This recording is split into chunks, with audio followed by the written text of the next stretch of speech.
Welcome to the Play Well for Life podcast. Join us as we discuss the lost art of parenting through play and how parents and grandparents can use games to build better relationships with their kids. For more information on how we can help, please visit playwellforlife.com.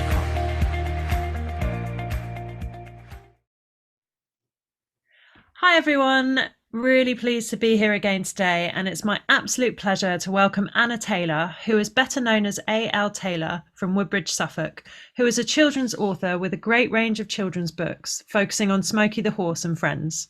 I'm really looking forward to hearing more about her books from Anna, as well as her journey from experiencing school with undiagnosed dyslexia to receiving a dyslexia diagnosis as an adult and then becoming a writer.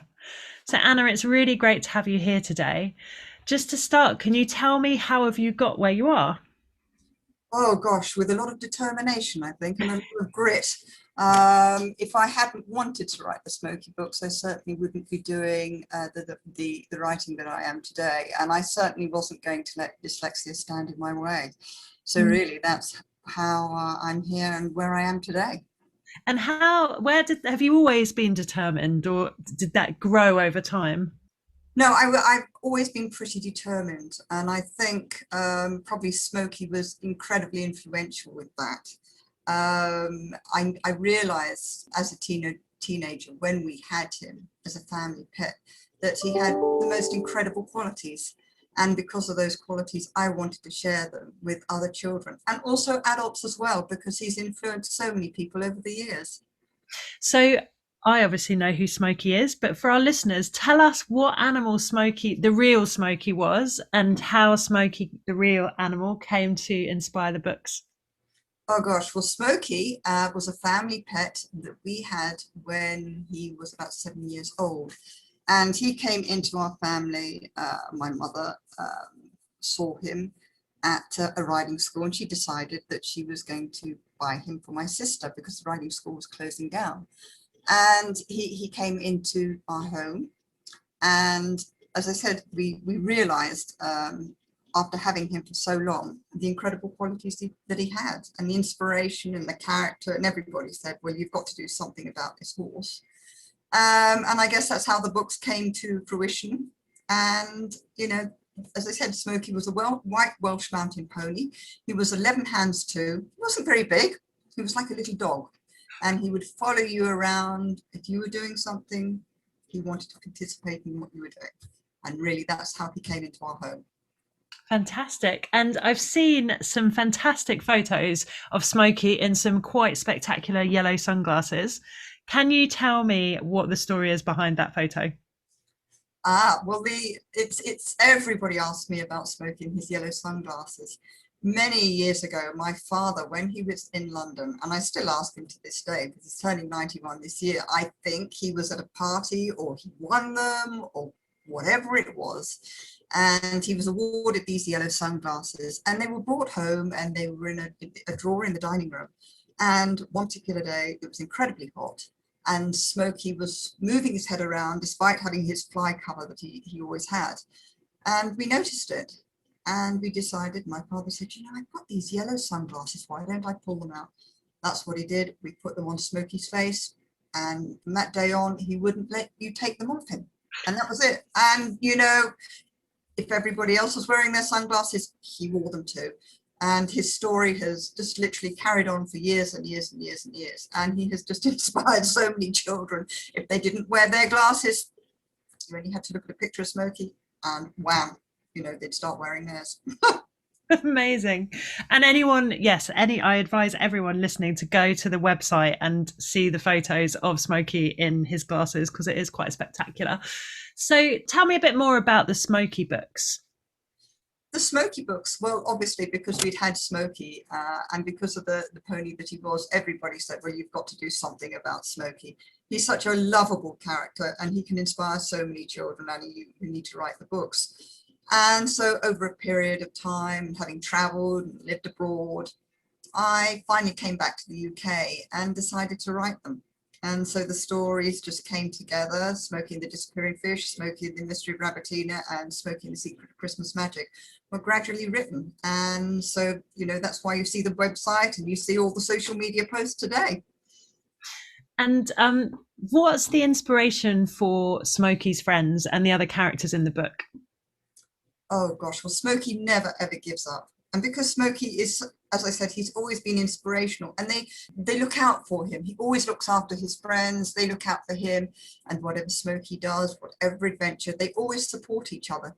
And Smokey had taught them to do that. If you need any help, Baloo, you know where I am. And Portia was the same. If you need any help, they all work together. And Smokey taught them to do that. And he inspires and he helps. And that's what I want children to learn, so that they can all pull together in a situation, knowing that if there is something that needs to be done, or they at school or whatever, they can always work together. And that's basically what Smokey did. And in the stories, that's what you will see and find. Amazing. And I think there's really strong sort of messages that come out of the books. And I love that. As a massive animal lover, I absolutely love the kind of how much you've brought the animals to life to sort of embody those messages and values. I'm also really interested in the games. Obviously, we're a games company. The games on the website that are related to the books. Why did you decide to create some games? Because I wanted to reinforce the stories. Although, children can read the books, some children, they can read the books and that's fine. And they pick up the stories just like that. But for others, the stories and the pictures, they need to be reinforced. And so therefore, having the games, it really enforces the stories and it makes it fun. They can color, they can paint, they can draw. And not only that, they can go to YouTube and they can meet all the animals there. So it's really an all-round package where they can just read the stories, they can paint, they can draw, they can play with their friends, they can have little competitions, they can compete with the memory games with each other. And so that's really why I did it, so that they could have, as I said, an overall learning package. And I think that's what's so nice. It's like you've got the interactivity of the games, the kind of engaging videos, the books themselves, which are the sort of, physical experience. It's a really, really nice package and really supports just really, a really great experience for children. Because I know we spoke briefly before about some of the feedback you have, and that's the thing that really motivates you. Tell me about some of the feedback and how it inspires you to keep writing. Well, it's not just the feedback. When I go to the various shows, and I've had children and parents coming up to me saying how much that they love the stories and they love the characters. And of course, when they see Smokey with their glasses, they've said to me, well, because Smokey wore his glasses, our children are wearing theirs now, or it's or they've said that the games have really inspired their children and they've learned far more from it, not just reading, or they're a little bit stuck when they've read something or other, they can go to the games and they can pull the pictures up, they can download the pictures and they can interact with all those. And so it makes it a little easier. As I said, some children, it's very easy to understand. And others, if they've got difficulties, they need a picture, or they need the games to make it more understandable for them. So that's why they were that's why the concept was put together like that. Well, I have to confess that so I love doing jigsaws, but I find them really difficult. I have to turn the pieces around every way. I found the jigsaw really hard to do, and I was like, they're not easy to do, and they do. In fact, actually, when I first tried doing them, I thought, is this a good idea or is it not such a good idea? And then I thought, no, gradually as I did the first one and then I did another one and this, that and the other, and I thought, no, if I can do it, then they can do it. And so they were left. And there are others that I'm going to do, and there are other games that I'm sure, I'm putting together at the moment. So there's always new ideas and new concepts that I'm doing. I really enjoyed the colouring in one as well. And I thought it was just it was so simple and it was really nice to do. It was like a sort of online experience I'd not done before. So I really enjoyed it. And I can tell everyone that my colouring in real life on paper is as bad as my colouring in was online. So I am incapable of keeping it inside the lines, basically. Well, the colouring in is fun because you can colour on the computer. And there are other pictures there that I added, I think, just before Christmas, where you can just download those. So you've got a bit of both. So you can colour online, but it's another way of learning about all the characters, and there's Teddy, who's a little puppy. He's just come in. And there's Bramble the barn owl. Everybody loves Bramble the barn owl. And you can actually go to the Suffolk Owl Sanctuary and you can meet him. He's a gorgeous owl. But there's new characters coming in. So it's just another way really for children to get to know the characters in the books that I've written. And I think that's the thing, isn't it? It's really important to have that sort of real character engagement to then really buy into the stories and take the sort of learnings and messages from them.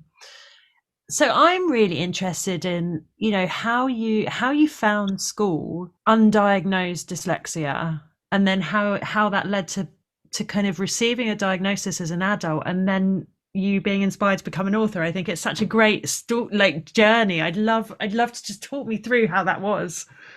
Well, school for me was very, very difficult. I'm going to be very honest. I didn't enjoy school one bit.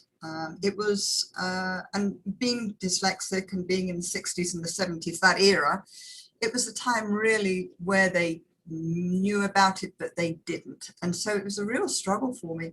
And also it's difficult because children at that age, when you're in class, they don't really understand it. So you're perceiving and thinking and working in a completely different way. So it was very difficult. And as I got older, the dyslexia, I still hadn't been diagnosed, but then gradually at 26, even when I was working and I was living in London, finally when I was 26, somebody said to me, I think, Anna, you could be dyslexic. And I finally went to Tavistock Place where I was diagnosed by Dr. McLaughlin. And then Dr. Dorota Shedensky, a wonderful lady who has completely inspired me and is a wonderful dyslexic pioneer, helped me. And then from then on, I suppose, having worked with them and being diagnosed, they inspired me to create the Smokey Books. And as I am today, I will say I'm 56, 30 years later, or whatever, I'm still writing and still enjoying the books that I'm doing. But it's been quite a story. But I would say to anybody who has dyslexia or any learning difficulty to not give up. There are many people that you hear of today, or pioneers or celebrities, or people for everyday life who suffer with difficulties and they don't give up. And that is the one thing that I can say. If you want to do something badly enough, you will do it. And I was always keen to write my Smokey books, and that's what I've done. And despite being dyslexic, and yes, I still get discriminated with being dyslexic, but it's not going to put me off. But no, you've just got to keep carrying on and not giving up. And I say that to each and every person and every child. And every animal too.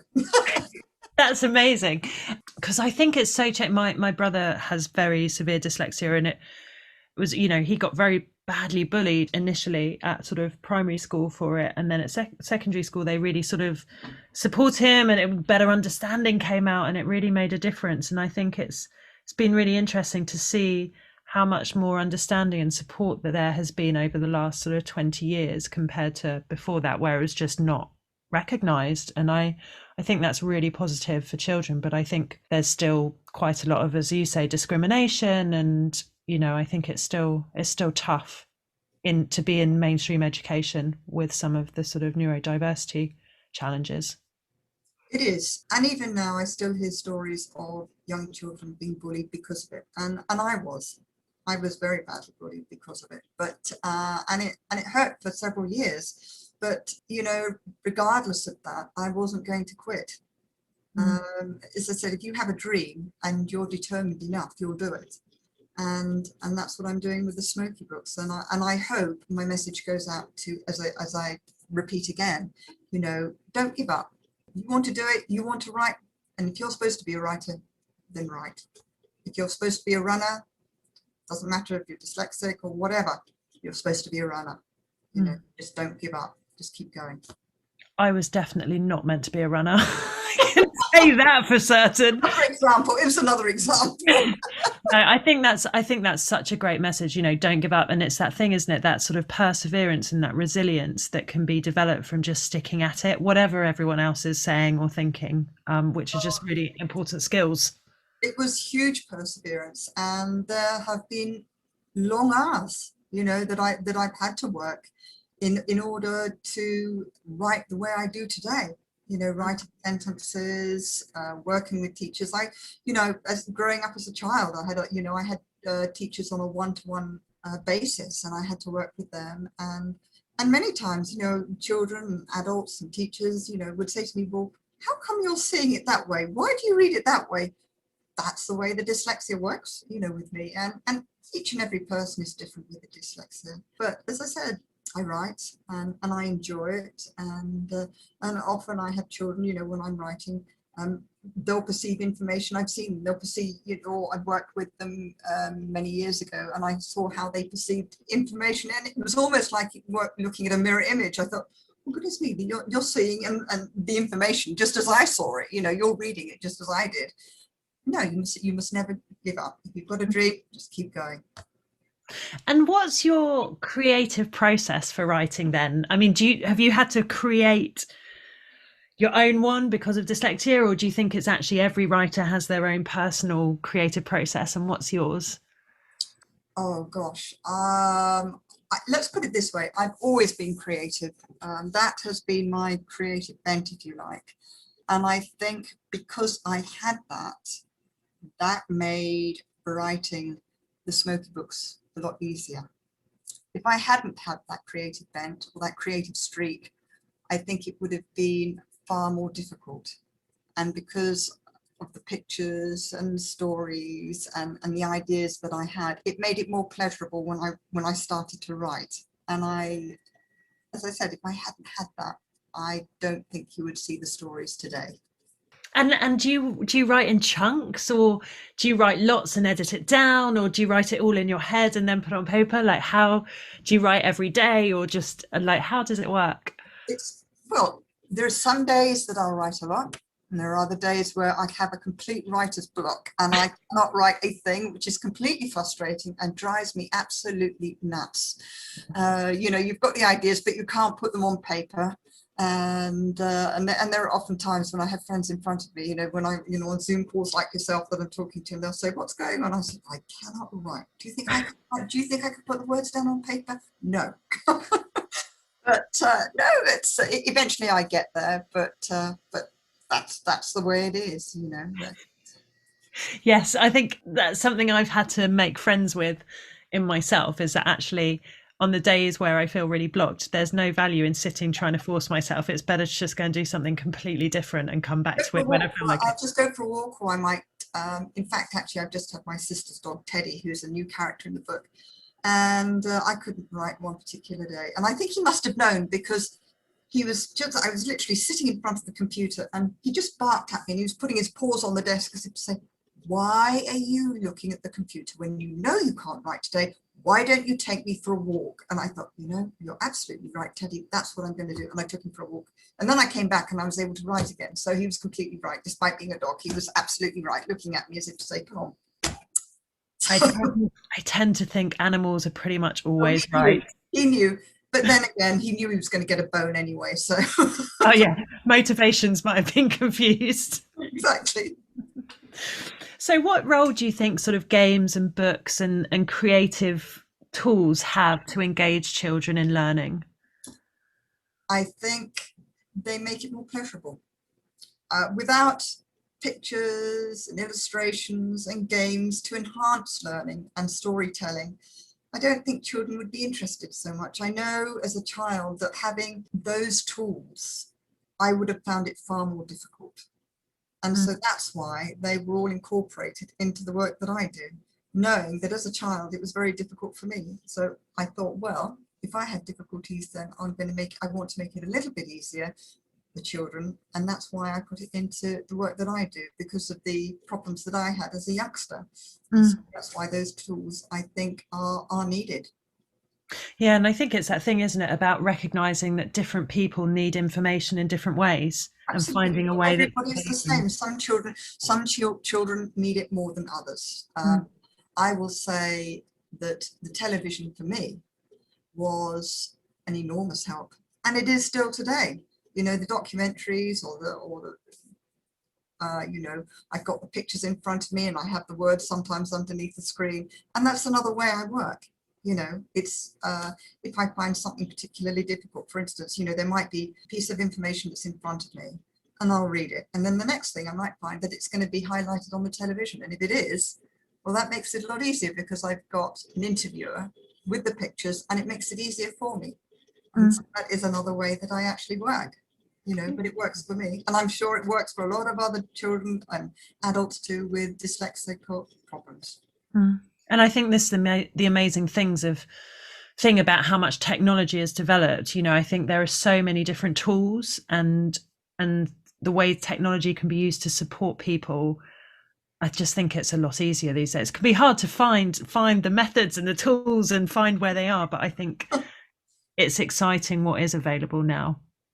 It's certainly enhanced learning, and this is why I think children have enjoyed the Smokey books, because they have that the interactive side of the stories. They can read the books, then they can go online. As I said, they can do the colouring, they can do the painting, they can do the word searches, they can do the memory, they can go onto YouTube. It's a complete package, and they can just learn from just reading the book, not just by reading the books, but they've got all that to look at, and it makes it far more exciting. And then knowing that they've got more characters that are coming along the way, or, I'm always trying to broaden it and make it more exciting. And so on that note, tell us about your new book. Well, I can't give the title away, but I will say it is for older children. There are new characters that have come in, but as I said to Linda Thompson of the Author Show the other day, you're going to have to find out as to whether Smokey can solve the problems and solve the mystery, because it is a big mystery. Why is this happening? Can Baloo help? Will they come back to wherever they're supposed to be? Will they be trapped in a particular scenario? You're going to have to find out. I can't give much more away. No worries. So what is your vision for Smokey and his friends in 5 years' time? Gosh, well, there are so many other ideas that I would like to create. Certainly I'm writing everything down. More stories, possibly a little bit more animation, more books, more games. There are so many things that keep coming to me from parents and children and teachers. They say, can you do this? Can you do that? I just hope that I can move the Adventures of Smokey and Friends forward far more than it is now, because it's taken a lot of work to get it where it is today. I get up very early in the morning at about 5:30, and knowing that children enjoy it is the one thing that motivates me. So I hope in 5 years' time that maybe we can have some cartoons. Who knows? The world's your oyster with this one. It really is. Amazing. So how does anyone who's listening find your books? And I know that you can also, you sign them for people. So how can people listening find your books or play the games? Where do they need to look? All they need to do is to go on to the Adventures of Smokey and Friends website, which is www.smokey, SMOKEY, and AND, friends, FRIENDS.co.uk. And there is another website if you want to know a little bit more about me, which is www.A.L.Tayler.co.uk. And you've got all the games, and also there are some certificates there. I mustn't forget those. There are some certificates for the children. Once they've read the books, they can download the Smokey reading certificates, and you can take those to school and you can show your friends and your teachers and say, I've read the Smokey books. And they're rather nice. They really are. They're lovely. You can just go to the shop and there's just a certificate that you've got to just click onto, and it'll download. So they're rather nice. Perfect. Well, and we'll make sure that we add all of those links to promote this episode as well. So thank you so much, Anna. It's just been so fantastic and so lovely as a massive animal lover to hear how you've taken the animals you've known in your life and turned it into this really amazing book and game series for children. It's just, amazing. Well, thank you so much, Sarah. And I have really enjoyed it. Thank you so much for having me. Oh, it's my pleasure. Thank you. Oh, you're welcome. Thanks for listening. To find out more about our products and how to get involved in this podcast, please visit playwellforlife.com.